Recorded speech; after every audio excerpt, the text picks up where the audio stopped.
जय श्री राधे। जय जय श्री राधे। जय जय श्री राधे। जय जय श्री राधे। गुरु ब्रह्मा गुरु विष्णु गुरुदेव महेश्वरो गुरु साक्षात् परम ब्रह्म तस्मै श्री गुरुदेव नमः। वराहपीरं नटोरवपो कर्णियो कर्णिकारं विप्रवासितकनकविशं भजन्ते शमाला रन्दावेरुहृदयसुदेहा पौर्यन्दये गोपवृन्दये बृन्दारण्यशपदरमण प्राविशद गीतकीर्ति सच्चिदानन्दरूपाय विशुद्धपत्याधितवे तापत्र विनाशाय श्रीकृष्णाय नमः। श्री राधे मेरी स्वामिनी मैं राधे जुगदास जन्म जन्म मह दीजियो शिविंदावन को बार बार बर मांग हूँ हर्ष दे हूँ श्री रंग पद सरोजन पाहिनी देव भक्ति सदा सतसंग। जय जय श्री राधे। जय जय श्री राधे। जय जय श्री राधे। आइए भगवान के भक्तों की कथा हम लोग श्रवण करने हैं। भगवान ने भक्तों की किस तरह पोषण करते हैं, पालन करते हैं, उनकी सेवा भी करते हैं, ये सब चरित्र श्री भक्तमाल जी में है। भक्त जैसी भावना करता है उसी अनुसार भगवान अनेक रूप में प्रकट होकर भक्तों के से लाल लड़ाते हैं, प्यार करते हैं, उनको तृप्त करते हैं। कल हम लोग श्रवण किए थे श्री भुवन सिंह जी जो राणा जी के यहाँ मंत्री के रूप में थे, जो हिरण के मारने के बाद अपनी तलवार को लकड़ी के रूप में बनाकर रखा था और भगवान ने उसकी बाणी को सत्य करते हुए लकड़ी से लोहा कर तलवार बना दिया। भगवान अपने भक्तों के संकट को दूर करते, उनकी वाणी को असत्य नहीं होने देते, उनकी में कृपा करते। उदयपुर में राणा साहब की एक और कथा है। उनके मंदिर में चतुर्भुज स्वामी भगवान श्री हरि का मंदिर था। वहां पे एक देवानाम जी के जो पंडा थे उनको नियुक्त किया गया था। राणा साहब नित्य शाम को समय सुंदर सी माला जो है भगवान के लिए भेजते थे।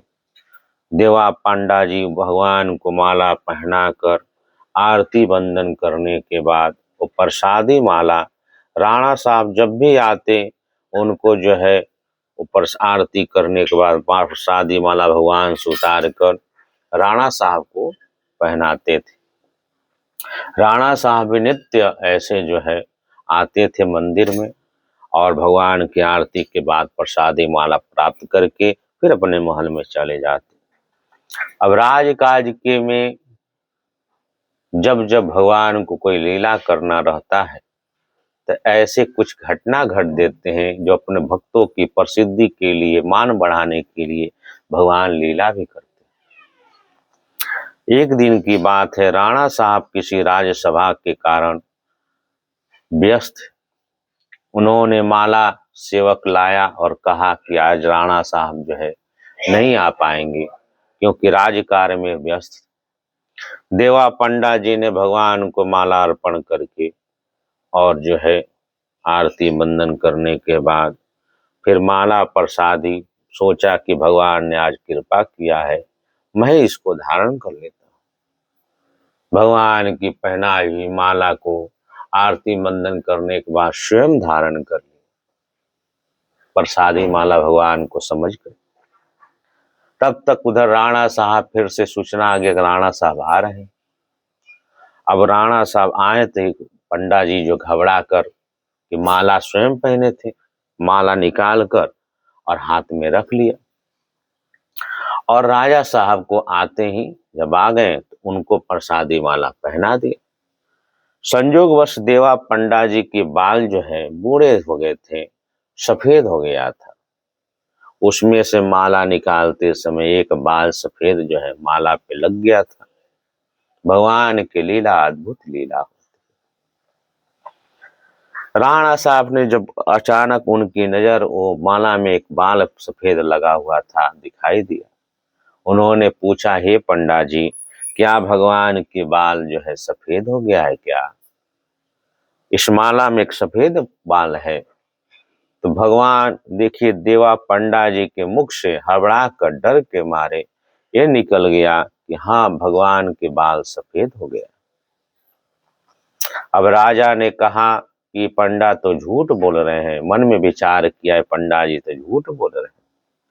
तो उनसे कहा कि हे पंडा जी, कल हम सुबह पट खुलेगा तो मैं भी आकर देखूंगा कि भगवान के बाल सफेद हुए हैं कि नहीं।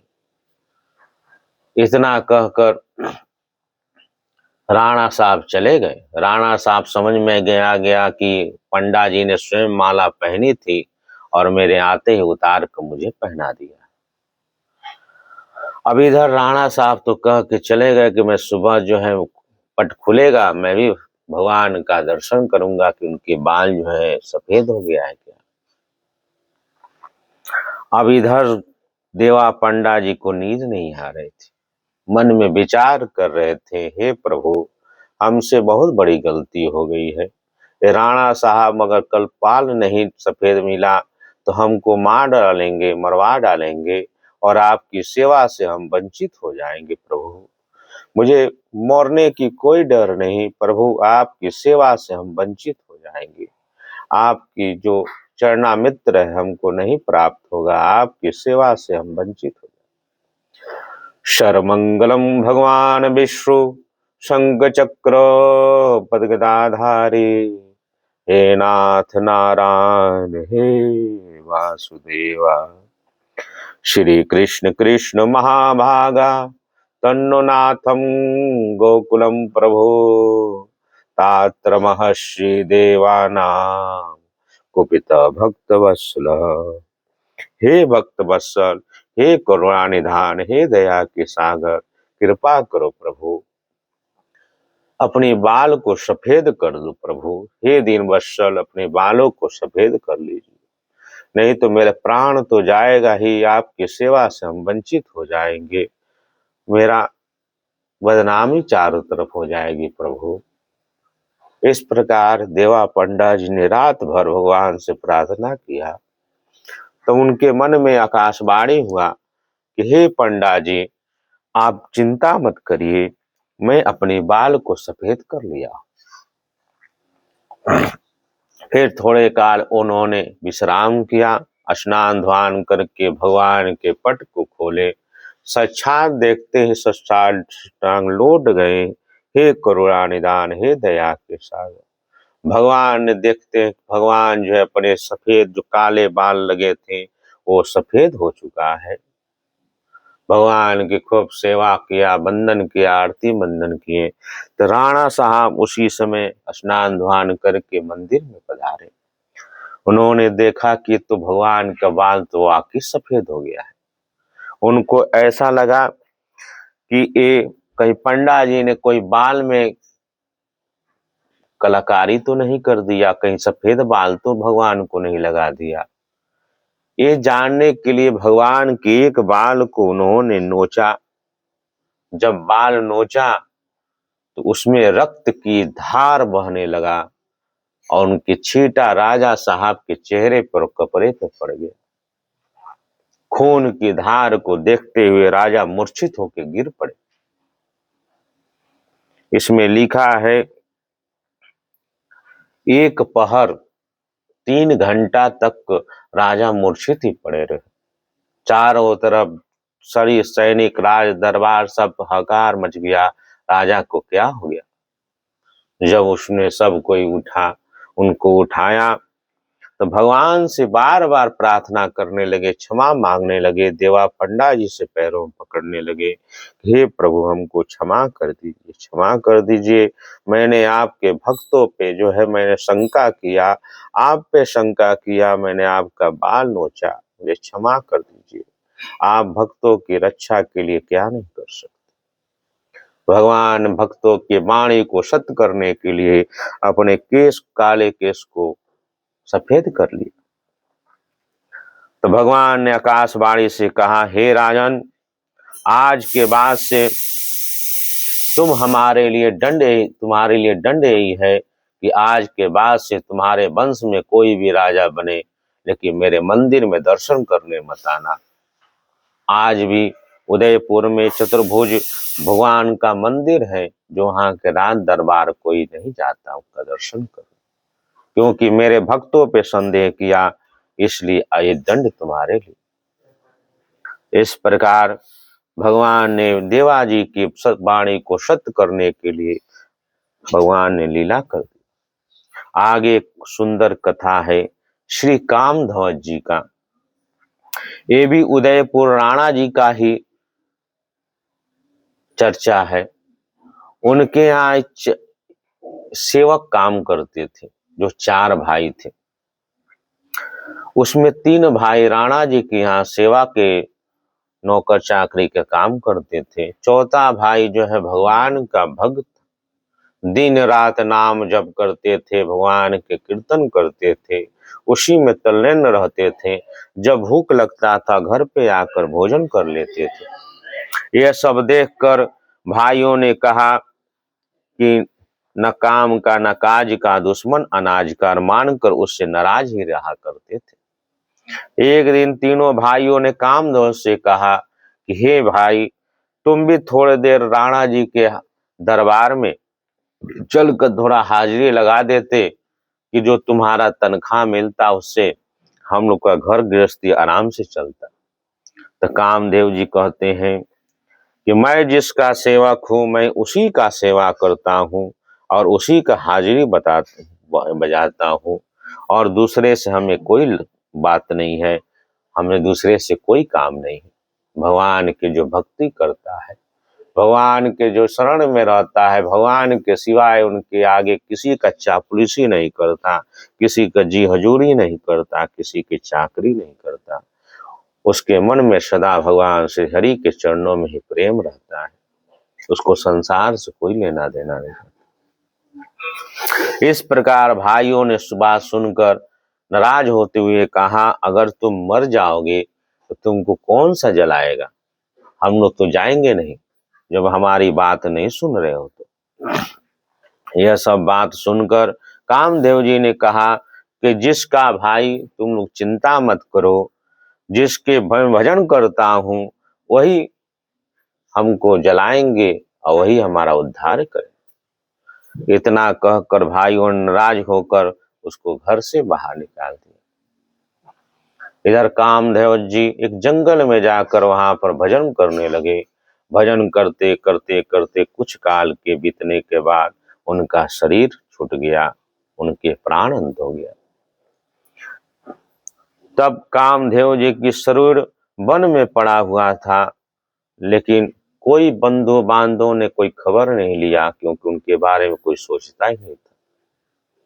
तब भगवान श्री हरि से करुणा निधान से, दया के सागर से देखा नहीं गया। तब भगवान हनुमान जी को उन्होंने कहा, हे हनुमान जी, वो मेरा भक्त है, उसका शरीर पड़ा हुआ है, आप उसका जाकर अंतिम संस्कार कीजिए। जय जय राम, जय सिया राम, बोलिए हनुमान जी महाराज की जय। हनुमान जी महाराज वहां पर आए और चंदन की चिता को सजाकर उस कामदेव जी के शरीर को, पार्थिव शरीर को दाह संस्कार किया। जिस जंगल में रहते थे, भजन करते थे, वहां बहुत से प्रेत रहते थे। जब कामदेव जी के शरीर को दाह क्रिया किया, उसमें जो सुगंधित निकला, उनके शरीर को चंदन की, शरीर की जलते हुए सुगंध जो प्रकट हो रही थी, उस आसपास के जितने प्रेत थे उस वन में, सब चतुर्भुज धारण करके भगवान के वैकुंठ लोक में प्रवेश करने लगे। ये है भक्तों की महिमा। भगवान श्री हरि अपने भक्तों के पालन पोषण कैसे करते। जब सब मुक्त हो गए, एक प्रेत कहीं गया हुआ था, तो सब खोजा कि हमारे भाई सब प्रेत कहाँ गए। तो जो इनकी राख से बनी हुई पड़ी हुई थी, उसमें प्रेत उसमें लौटने लगा, वो भी मुक्त होकर भगवान के धाम में चला गया। जय जय राधा रमण हरि बोल, जय जय राधा रमण हरि बोल, जय जय राधा रमण हरि बोल। इस भक्तमाल की कथा में एक कलयुग का वर्णन है। इसी कलिकाल में 200-150 वर्ष पुरानी कथा है। 100 बरस 150 बरस पुरानी कथाएं हैं। इसमें बहुत से भक्तों का चरित्र है जिसे सुनकर भगवान के चरणों के प्रति प्रेम जागता है, उनसे प्रीति होती है, उनसे प्रेम होता है। जय जय राधे। श्री राधे मेरी स्वामिनी, मैं राधे जुगदास, जन्म जन्म है दीजियो प्रभु चरणों में बास। जय जय श्री राधे, जय जय श्री राधे।